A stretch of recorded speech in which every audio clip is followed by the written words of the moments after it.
The biting wind of late November whipped through the sleepy town of rattling the windows of Clara's comfort cafe. Inside, the warmth of the old-fashioned coffee machine and the faint scent of cinnamon rolls offered a meager comfort against the encroaching chill. Clara Jenkins, the cafe's owner, a woman in her late 40s with kind eyes and perpetually flour-dusted hands, sighed as she wiped down the warm countertop. It was 3 p.m., and the lunch rush, if one could even call it that in Havenwood, had long since dwindled. The cafe, a legacy from her grandmother, was struggling. Bills piled up like unread newspapers, and the silence often outweighed the cheerful clatter of plates. Clara herself was no stranger to hardship. Her husband had passed away 5 years prior, leaving her with a cafe and a mountain of medical debt. She worked tirelessly, from dawn until long after dusk, pouring every ounce of her energy into keeping the cafe afloat, a beacon of hope and tradition in the town slowly fading. Despite her own struggles, Clara possessed an unshakable empathy, a belief that everyone deserved a moment of warmth, a kind word, a decent meal. The bell above the door jingled softly, announcing a new arrival.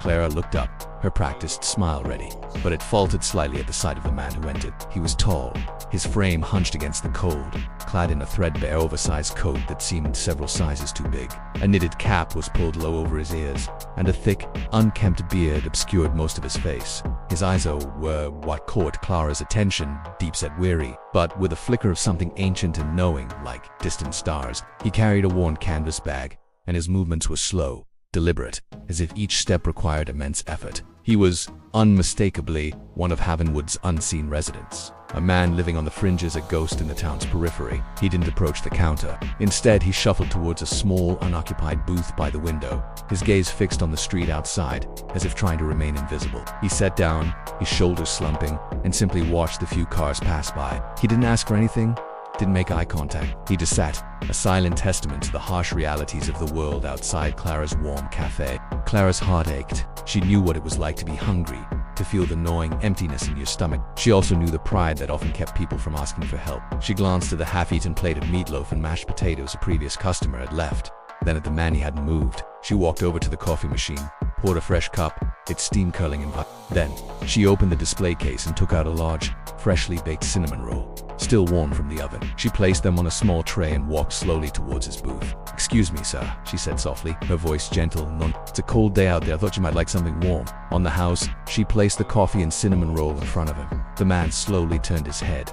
His eyes, previously fixed on the street, now met hers. There was a flicker of surprise, then a deep, almost painful gratitude in their depths. He didn't speak, but he nodded, a slow, deliberate movement. His hand, gnarled and weathered, reached out and wrapped around the warm coffee mug, as if drawing life from it. "Thank you," he finally rasped, his voice rough, unused. It was a deep voice, resonant, despite its weariness. "You're very welcome," Clara replied, her smile genuine. She lingered for a moment, then added, "If you're hungry, we have a special on meatloaf today." She didn't press, didn't offer it directly, respecting his dignity. The man looked at the cinnamon roll, then back at Clara. He took a slow sip of the coffee, a visible shiver of warmth passing through him. He then looked at the menu board, his eyes scanning the prices. Clara knew he was calculating, weighing his options. Just the coffee and the roll for now," he said, his gaze dropping to the table. Clara nodded. "All right, you just let me know if you change your mind." She walked back to the counter, her heart a little lighter. She watched him from a distance. He ate the cinnamon rolls slowly, savoring each bite, as if it were the finest meal he'd ever tasted. He drank the coffee, warming his hands around the mug. He never looked up again. After about 20 minutes, he finished, placed the empty mug and plate neatly on the table, and without a word, rose and shuffled out of the cafe, the bell jingling softly behind him. Clara watched him disappear into the biting wind. She felt a quiet satisfaction, a small warmth in her chest. It wasn't much, just a coffee and a cinnamon roll, but it was something. She'd cleaned his table, then went back to her accounts. The numbers on the ledger still grim, but the memory of his grateful eyes a small comfort. The rest of the day passed uneventfully. The next morning, Clara arrived at the cafe before dawn. As always, the street lights still glowed, casting long shadows. As she approached the cafe, she noticed something unusual. A dark green vehicle, large and imposing, was parked across the street. It looked militaire, her brow furrowed. Havenwood wasn't exactly a military town. She unlocked the cafe door, flipped on the lights, and began her usual routine of brewing coffee and baking. The sun slowly began to rise, painting the sky in hues of pink and orange. As the light grew, So did Clara's confusion. More vehicles began to arrive, not just cars, but large, olive-drab trucks, some with canvas covers, others with what looked like communication arrays, and from them emerged soldiers, dozens of them, all in crisp, clean fatigues, moving with a disciplined precision that seemed utterly out of place on Havenwood's quiet main street. They began to line up, not casually, but in neat, orderly rows, extending down the sidewalk, around the corner, and out of sight. They were all facing Clara's Comfort Cafe. Clara stood by the window, a coffee pot in the hand, her mouth agape. 100, 200. She couldn't count them all. They were silent, stoic, their faces unreadable. The bell above the door jingled again, and Clara jumped. A man entered. He wasn't in uniform, but his bearing was unmistakably military. He was tall, impeccably dressed in a dark suit, his silver hair neatly combed. He carried a small, leather-bound notebook.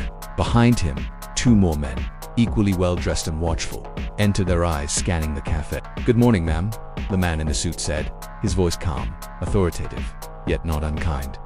"Are you Clara J—" Clara nodded, still bewildered. "Who are you?" "My name's Colonel Hayes," he replied, a faint smile touching his lips. "And we are here on behalf of General Elias Vance." Clara's eyes widened. General Elias Vance.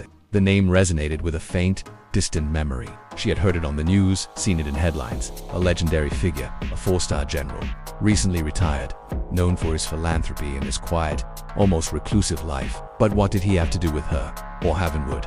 General Vance, Clara stammered, her voice barely a whisper. I don't understand." Colonel Hayes gestured towards the window, to the silent, disciplined line of soldiers. "General Vance was the gentleman you served coffee and a cinnamon roll to yesterday afternoon, ma'am." Clara's jaw dropped. The homeless man, the quiet, bearded man in the threadbare coat. He was General Elias Vance. The realization hit her with the force of a physical blow. Her mind raced, replaying the scene. His weary eyes, his rough voice, his quiet gratitude, and her own simple act of kindness. He was undercover. Clara finally managed, her voice filled with disbelief. "In a manner of speaking, yes," Colonel Hayes confirmed. "General Vance has, for the past several months, been conducting a personal mission. He calls it Operation Ground Truth. He travels anonymously, living among the homeless, the struggling, the forgotten. He seeks to understand the true state of the nation, to identify those who truly need help, and those who, despite their own struggles, still embody the best of humanity." He paused, his gaze softening. "He told me you were one of those people, ma'am. He said your kindness, your simple act of compassion, stopped him cold. He said you reminded him of everything he fought for." Clara's eyes welled up. She thought of her own struggles, the sleepless nights, the fear of losing the cafe, and then she thought of the quiet dignity of the man she had served, the gratitude in his eyes. "General Vance," Colonel Hayes continued, "is a man who believes in giving back, in honoring those who show true character. He was deeply touched by your generosity, especially knowing the challenges you face here at the cafe." He gestured around the modest establishment. "He saw your struggles, ma'am. He observed your dedication, and he decided to act." He then opened his leather-bound notebook. "General Vance has instructed us to do two things today. First, every single soldier here, all 200 of them, will be having breakfast at Clara's Comfort Cafe, on the General's tab, of course. And they will be paying full price for every item. This is not charity, ma'am. This is a show of support, a thank you, and a demonstration of the respect General Vance has for you and your establishment." Clara's eyes widened further.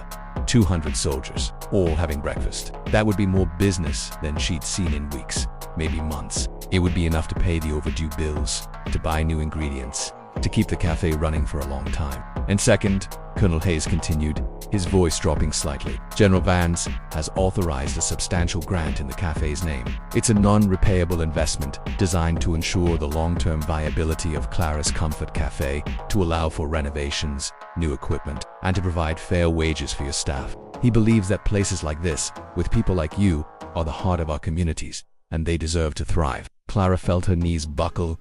A grant, enough to secure the cafe's future. It was an overwhelming wave of relief, of disbelief, of profound gratitude. Tears streamed down her face, unbidden. "He also asked me to convey a personal message," Colonel Hayes said, his voice gentle. He said, "Tell Clara that a simple act of kindness, a warm meal and a kind word, can be more powerful than any military strategy. It can restore faith, inspire hope, and remind us all of our shared humanity." The first few soldiers began to file in, their faces stoic, but their eyes holding a quiet respect as they approached the counter. They ordered coffee, pancakes, eggs, bacon, their voices low, polite, Clara, still wiping away tears, moved behind the counter, her hands trembling slightly, but her heart soaring. She wasn't just serving breakfast, she was serving hope. Word of the extraordinary event spread like wildfire through the local news crew, usually bored with the town's quiet rhythms, descended on the cafe, their cameras flashing, their microphones thrust forward. The story of Clara's kindness, the homeless man who was secretly a general, and the 200 soldiers who lined up for her, captivated the nation. It became a viral sensation, a touching tale that reminded people of the power of compassion. Clara's Comfort Cafe became a local landmark, a symbol of hope and community. Business boomed. Clara, with a grunt, was able to renovate the cafe, bringing it back to its former glory, even adding a small outdoor patio. She hired more staff, paying them well, ensuring they felt valued. She also started a pay-it-forward program, where customers could buy a meal for someone in need, ensuring that no one who walked through her doors would ever go hungry. General Elias Bansay, now a quiet legend, occasionally visited Havenwood, always unannounced, always in plain clothes. He would sit in the same booth by the window, observing Clara, watching the bustling cafe, a faint, knowing smile on his face. He never asked for special treatment, always paying for his meal, sometimes leaving an extra-large tip, a silent acknowledgement of the profound impact one simple act of kindness could have. Clara, no longer struggling but thriving, never forgot the day the homeless man walked into her cafe. She understood that his act of revealing himself as sending the soldiers was not but about honoring a principle, about demonstrating that true wealth lay not in money, but in human connection and compassion. The 200 soldiers who lined up for her were not just customers. They were messengers, a living testament to the ripple effect of a single, selfless act. And in Havenwood, the story of Clara's kindness became a timeless legend, whispered from generation to generation, a reminder that even in the coldest of times, the warmest hearts can change the world. The grant from General Vance, meticulously managed by Colonel Hayes and a team of financial advisors, wasn't just a lump sum. It was structured as an endowment, providing a steady stream of income that guaranteed the cafe's future for decades to come. This allowed Clara to focus on the heart of the business rather than the constant struggle for survival. She invested in Hikwale, locally sourced ingredients, enhancing the menu with fresh, wholesome options that resonated with Havenwood's growing appreciation for community and sustainability. The aroma of freshly baked bread and robust coffee now mingled with a tantalizing sense of farm-fresh eggs and artisanal pastries, drawing in customers from neighboring towns. The renovations transformed Clara's Comfort Cafe from a quaint but tired establishment into a vibrant, welcoming hub. The faded vinyl booths were replaced with comfortable,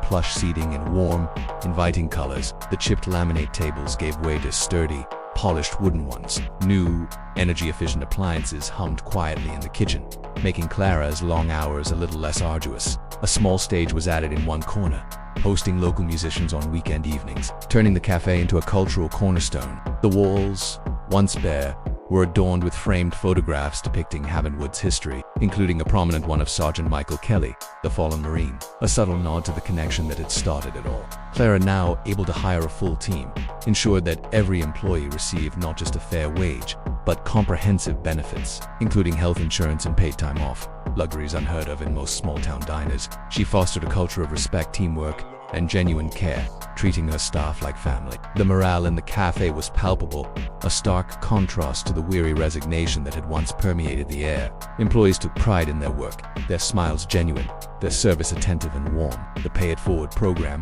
initially a small gesture, blossomed into a town-wide initiative. A large chalkboard near the entrance proudly displayed the number of meals paid for by generous customers, often exceeding hundreds a week. No one who walked into Clara's Comfort Cafe, regardless of their financial situation, was ever turned away hungry. Clara personally oversaw the distribution of these meals, often delivering them to local shelters or to families facing temporary hardship, extending the cafe's warmth far beyond its four walls. The story of Clara and General Vance, dubbed the Havenwood Miracle by the national press, continued to inspire. Documentaries were made, articles written, and Clara was invited to speak at conferences, sharing her message of compassion and community. She used her newfound platform not for personal gain, but to advocate for the homeless, for small businesses, and for the importance of human connection in an increasingly disconnected world. She remained humble, always emphasizing that her act was simple, and that the true heroes were those who continued to struggle with dignity. General Elias Bansay, true to his reclusive nature, rarely made public appearances, but his impact on Havenwood was undeniable. His Operation Ground Truth continued, leading to similar acts of quiet philanthropy in other struggling communities across the nation.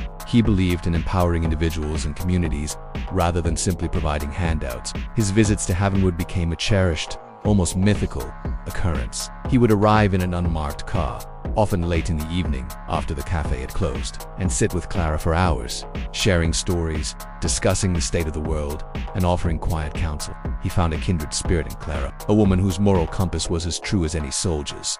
One crisp autumn evening, years after the initial encounter, General Vance sat in his usual booth, sipping a cup of Clara's famous cinnamon-spiced coffee. The cafe was bustling, filled with laughter and conversation. He watched Clara, now a respected figure in the community, moving gracefully between tables, her eyes still kind, her smile genuine. He saw the thriving business, the happy employees, the customers who felt like family. "You know, Clara," he said, his voice low, "that day, when you gave me that meal, I wasn't just testing humanity, I was at a crossroads. Retirement, the end of a long career. I felt adrift. You reminded me of what I had fought for, what truly mattered.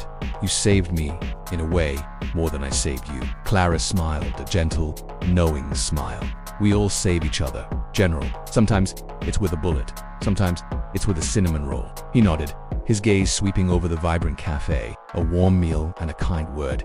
Simple, yet profound. He then looked at her, his eyes serious. "The world needs more Claras, more help." Clara's Comfort Cafe stood as a living testament to that truth. It was more than just a place to eat. It was a symbol of hope, a reminder that compassion, even in its smallest forms, possessed an extraordinary power. The story of the homeless man and the 200 soldiers became a timeless legend and whispered from generation to generation, a beacon of light in a world often shrouded in darkness. And Clara, the kind-hearted woman who gave a meal to a stranger, continued to serve. Her life, a living example of how a single act of generosity could ripple outwards, transforming not just a cafe but an entire community, and perhaps even a nation. The warmth of her cafe, born from a simple act of kindness, would continue to comfort and inspire for generations to come.